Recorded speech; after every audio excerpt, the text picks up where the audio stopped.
How to create more than one Cash App account. Hello guys and welcome back to the channel. In this video, I'm going to show you how you can have two Cash App accounts or like more than one Cash App account.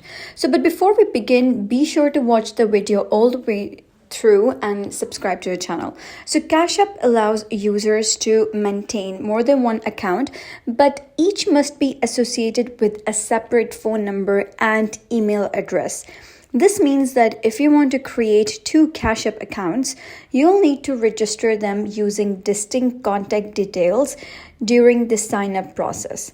And by doing this, you can keep multiple accounts independent from each other, which can be useful for different purposes. So whether it's managing personal and business transactions separately or working toward various financial goals. However, it's important to follow Cash App's policies and use each account responsibly and securely.